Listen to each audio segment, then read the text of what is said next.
Vous écoutez Europe 1, il est 8h17. L'interview politique d'Europe 1, Jean-Pierre Elkabbach. Vous recevez ce matin Pierre Gattaz, le président du MEDEF. Messieurs, c'est à vous. Attendu depuis longtemps, vous voici Pierre Gattaz. Bienvenue, bonjour. Bonjour. Le Front National est en train de s'implanter, de progresser. Le MEDEF a aussi sa part de responsabilité, non ? Non, écoutez, je crois que le Front National progresse et je suis, en ce qui me concerne, tout à fait contre je dirais, le programme économique du Front National. Je crois que c'est un vote de colère, c'est un vote de ras-le-bol des Français. Les Français veulent du travail, veulent du pouvoir d'achat et veulent de l'espoir. Et je crois que ces trois domaines-là sont fournis par les entreprises. Il faut faire une politique véritablement sur l'entreprise et l'économie, et ça marchera mieux en France. Si le Front National arrache un département ou multiplie les élus pour les entreprises, est-ce que les effets seront positifs ? Les effets ne seront pas positifs parce que le Front National a une vision, c'est comme Astérix et Obélix, sans Obélix et sans la potion magique. Le Front National veut nous recroqueviller. Nous avons au MEDEF l'idée d'une France qui gagne, une France qui est conquérante, une France qui se mondialise, et c'est par la mondialisation et par l'Europe que nous allons nous en sortir, que nous donnerons du travail aux gens, que nous donnerons de l'espoir aux gens, et non par nous recroquevillant sur nous-mêmes. Aujourd'hui, François Hollande, Alain Juppé, Nicolas Sarkozy, Manuel Valls, presque tous appellent à la mobilisation contre l'abstention et surtout contre les dangers du protectionnisme, du populisme anti-européen.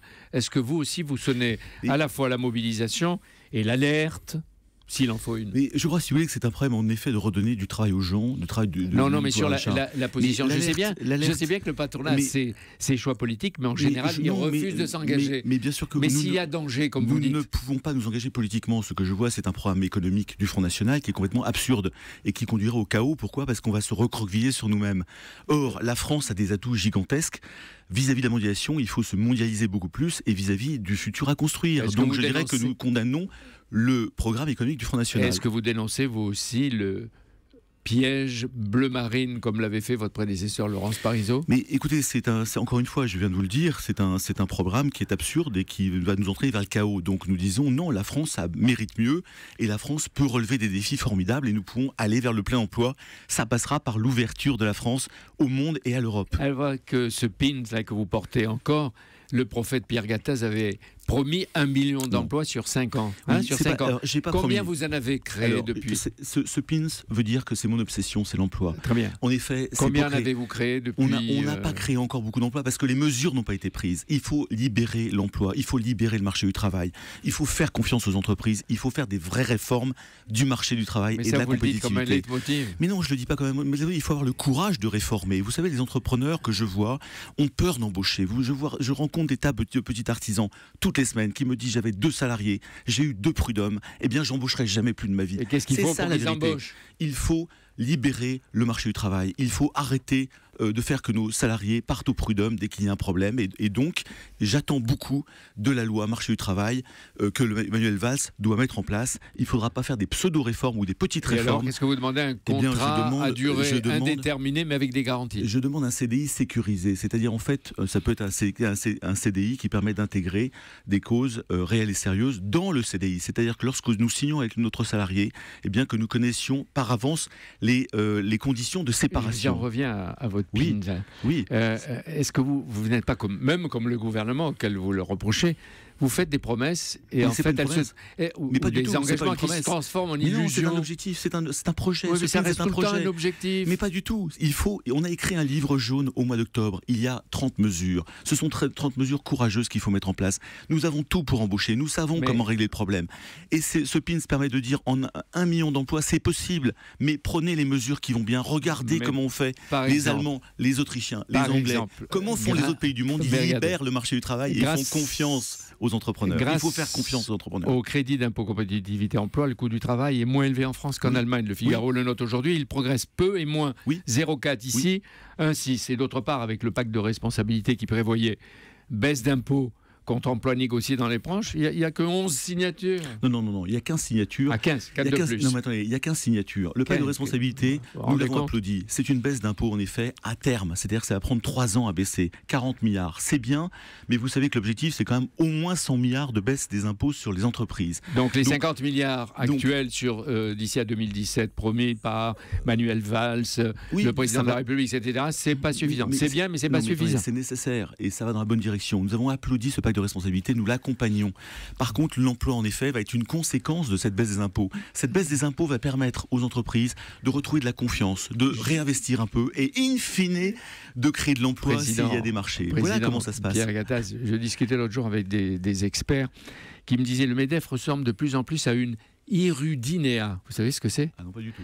Pas du tout. L'irudinéa, d'après Larousse, que j'ai consulté avant de venir, c'est une sangsue. C'est un groupe ou une personne qui prend de l'argent et qui restitue jamais. Mais c'est complètement faux, si vous voulez. C'est complètement faux. Quand vous faites une baisse des impôts sur les ménages, est-ce que vous leur demandez des engagements ou des contreparties ? Non. Nous avons pris des contreparties en nous engageant sur l'apprentissage, sur le travail des jeunes, sur le travail des seniors. Il va y avoir de la création d'emplois. On a estimé entre 200 000 et 300 000 à 3 ans, 4 ans. Mais ça va commencer doucement, mais à partir du moment où on retrouve la confiance. Car c'est pas en baissant seulement la fiscalité sur les entreprises que nous retrouverons l'emploi. Il faut mettre de la confiance. Il faut arrêter de nous mettre des pseudo-réformes, des réformes de type pénibilité qui nous tuent le moral, par exemple. Mais est-ce que le trio Hollande, Valls et Macron a un peu changé ? Oui, je crois qu'absolument. Il y a un virage entrepreneurial qui a été initié depuis un an. Alors, et nous avons applaudi, nous l'accompagnons. Par contre, il faut aller jusqu'au bout de ce virage entrepreneurial. Le contexte de cette élection, Président Gattaz, est-ce que vous ressentez vous aussi des signes de reprise ? La reprise, est-ce qu'elle est belle ou elle est moche aujourd'hui ? Non, elle est belle, elle est intéressante. L'euro baisse, c'est très intéressant. L'énergie aussi. Par contre, ça ne suffira pas pour créer massivement de l'emploi. Ce que nous disons, c'est qu'on risque d'être autour de 1% de croissance. Très bien. Il faut au moins 1,5% de croissance pour créer de l'emploi massivement. Donc il y a deux choses à faire.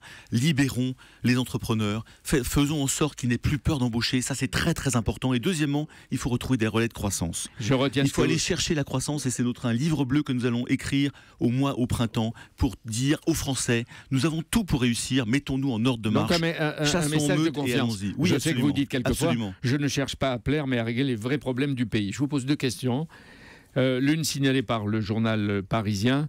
Une ONG a décidé de poursuivre en justice une filiale de Vinci au Qatar. Elle dénonce les conditions de travail subies par les travailleurs étrangers sur les chantiers de construction. C'est une nouvelle forme d'esclavage. Qu'est-ce que vous en pensez ? Tout ça pour arriver au Mondial 2022 au Qatar. Qu'est-ce que vous en pensez ? Bien évidemment, je suis révolté par, je dirais, l'esclavagisme professionnel de certains pays. Bien évidemment, il faut lutter contre ça. Par contre, il faut éviter, là encore, de mettre une loi en France, uniquement en France, pour régler ce problème-là. C'est un problème du Qatar et c'est un problème des pays. Et c'est l'OCDE. Oui, mais il y a une complicité de ceux qui s'y prêtent. C'est l'ensemble des pays qui doivent se révolter pour de faire en sorte que ça s'améliore dans tous les pays du monde. Le journal Les Échos note la révélation de Renault, l'entreprise, la rémunération de son patron, Carlos Ghosn, a presque triplé entre 2013 et 2014. Avec Renault plus Nissan, il gagnerait près de 15 millions d'euros. Pour un patron qui réussit, est-ce une récompense, juste ou exagérée, selon le président du MEDEF ? Je vais vous donner ma rémunération. Je suis à 300 000 euros fixe par an. Mais vous êtes un pauvre. Je suis très très loin, très loin de cette rémunération.